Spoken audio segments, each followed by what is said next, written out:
Peggy 18.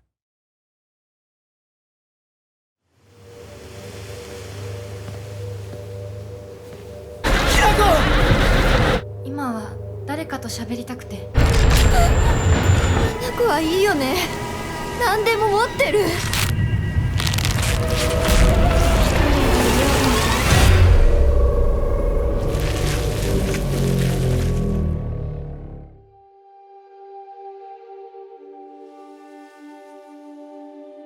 以前 Silent Hill 系列的战斗诅咒都是以简单的近战配合枪械射击的玩法，因为这次剧本和1960年日本昭和时代的设定比较独特，在保留主角为一般人角色的条件之下，我们感觉这是个机会来为 Silent Hill 设计一个全新的战斗系统。而为了加强近战的游戏性，我们设计了一些像 Hinako 这样的普通人也能做到的战斗技能。例如在集中精神的时候，更能抓到敌人的破绽的瞬间，并且加以反击。奋力一击则是适合主动打破僵局，制造对自己有利的局面。以及在千钧一发闪过危机的时候，因为肾上腺素飙升而暂时不会感到疲劳等等，这种基于现实层面的设计，来做出一般人有可能做到的事。而 Hinako 在面对这些威胁时，也能够在龙之丘这个小镇找到各式各样可以充当武器的工具。这些工具的操作手感差异很大，例如短刀类的轻型武器动作快，适合追击；重型武器则是牺牲了速度，但是能够用来抵挡大部分的攻击。即使在面对相同的敌人，也会依据当下身上有什么武器而产生截然不同的战斗体验。玩家还能够透过装备御手来调整自己的能力，请务必尝试看看各种不同的组合进行挑战，突破难关。不过 Hinako 终究还是普通人，要是碰到了无法处理的状况，最好还是先跑再说。这次的怪物，我们在最初设计时便下了很多功夫，因为它不只需要满足游戏性，更需要与老师们讨论每个怪物的行为代表着什么意义，以及这些意义更应该用什么样的视觉表现，来确保怪物们与故事有着紧密结合的关联性。其中，头目战更是为了能够完全传达出龙骑士老师的故事魅力而量身打造的。这些想法在经过 Kara 老师的设计之后，完美的表现出你们最终所看到的美丽而令人战栗的风格。至于这些怪物与头目究竟隐藏着什么秘密，我最好不要透露太多。我想这个部分就留给玩家自行去发掘体会了。除了动作设计外，我们在解谜设计上也会以 Hinako 的角色设定为出发点去发想。我印象比较深刻的解谜是在郊区的一个设计。一开始我们想象 Hinako 这时的潜意识会是什么样的情况，他内心会有怎样的想法。在几个不同的提案下，我们最后决定以迷失方向为主题去发展这段解谜流程。我们在讨论这个关卡的视觉时，有一度争论要用怎样的田野，因为种稻的田地会因季节有不同的状态。最后我们设计成一路上经过时，田野有不同的季节变化，目的是让环境变成一个关卡的前置铺陈，最后进入一个荒芜且充满雾气的神秘关卡。这整个过程也是在视觉上暗示主角越来越进入深层的心理状态。迷失方向的情况下，要怎么样才能找回前进的路，是这个解谜的主轴。在这个解谜中，需要一个引导的角色，我们选择了稻草人这个形象。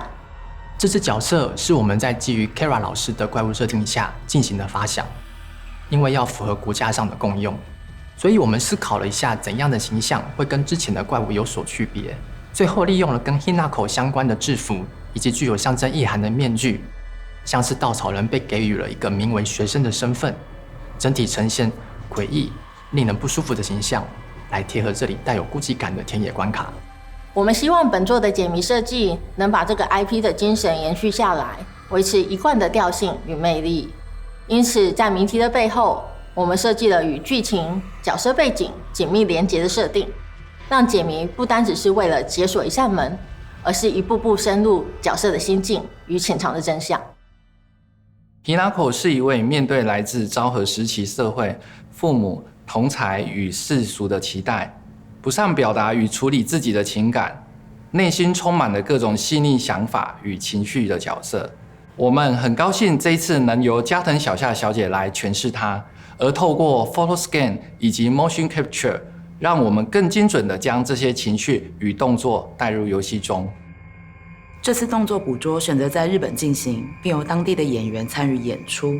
让我们可以更完整的诠释与体现日本的文化与价值观。casting 的演出这部分在我们游戏开发中是相对独立的作业，为维持演出内容与游戏间的串接，拍摄前的准备沟通是确保现场拍摄是否顺利的一个最大的关键。